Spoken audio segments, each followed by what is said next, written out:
श्री स्वामी समर्थ.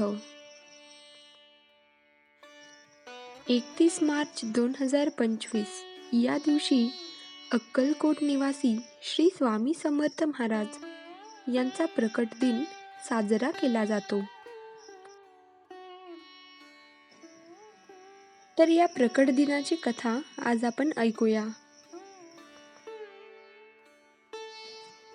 शेकडो वर्षापूर्वी पंजाब प्रांतात हस्तिनापूर पासून 12 कोस छेलीखेडा नावाचं एक गाव होतं. त्या ठिकाणी विजय सिंग नावाचा एक मुलगा आपल्या भाऊ आणि भावजाईसह राहायचा. तो मुलगा कोणालाही बरोबर मिसळायचा नाही. तर तिथून थोड्याशा अंतरावर असणाऱ्या साधारण पडक्या अशा जागेत एक खूप मोठा वटवृक्ष होता. त्यात एक छोटीशी देवळी होती आणि त्यात एक छोटी गणपतीची मूर्ती होती. विजय सिंग खिशात खूप गोट्या भरून तिथे जायचा आणि त्या गणपतीबरोबर खेळायचा. तो मुलगा गणपतीला आपला मित्र मानून त्याचाही डाव स्वतःवरच घेऊन खेळायचा. काही दिवसानंतर त्या परमात्म्याला आपला आविष्कार दाखवण्याची गरज वाटू लागली आणि त्याने विजय सिंगला निमित्त बनवून आपला आविष्कार दाखवला.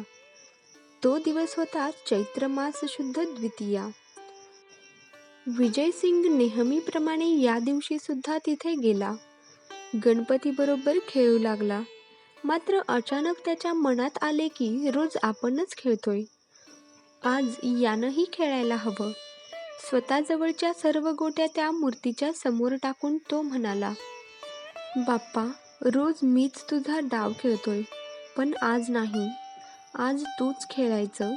हे शब्द विजय सिंगच्या तोंडातून निघताच धरणी कंपित होऊ लागली. सर्वत्र ढग जमून अंधार होऊ लागला. वारे वेगाने वाहू लागले. कोणाला काहीच कळत नव्हते. ती अद्भुत शक्ती आज प्रकटणार होती आणि तिच्याच आगमनाची ही सूचना होती. ज्या ठिकाणी गणेश मूर्ती होती त्या ठिकाणी धरणी दुभंगून एक 8 वर्षाची अतिशय तेजस्वी एक बालमूर्ती प्रकटली.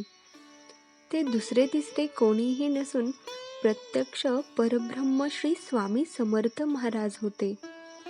विजय सिंग गोट्या खेळताना तेव्हा स्वामींकडून हरला आणि बालरूप स्वामींनी त्याला गोट्या उधार दिल्या आणि परत भेटण्याचे वचन देऊन ते तिथून लुप्त झाले. श्री स्वामी समर्थ महाराज कधी आले, कोठून आले, ते कोण होते याबद्दल कोणालाच काही माहिती नाही. पण स्वामीसूत नावाचे त्यांचे एक अतिशय महान भक्त होऊन गेले.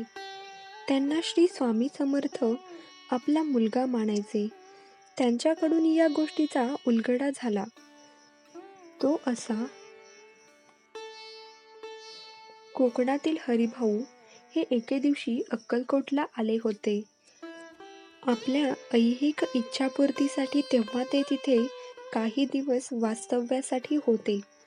एक दिवस स्वामींनी त्यांना जवळ बोलावले व मांडीवर घेऊन सांगितले की आजपासून तू माझा सूत झालास.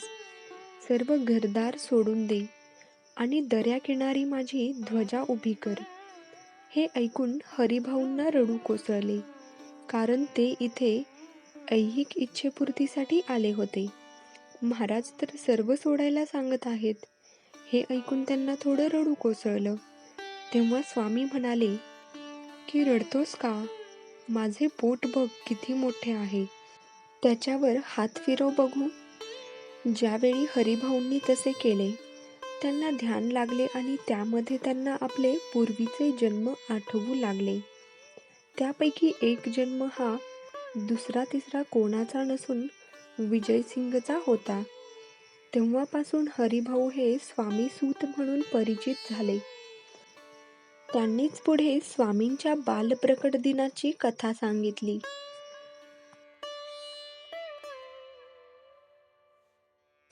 तर ही होती श्री अक्कलकोट निवासी श्री स्वामी समर्थ महाराज यांच्या प्रकट दिनाची कथा.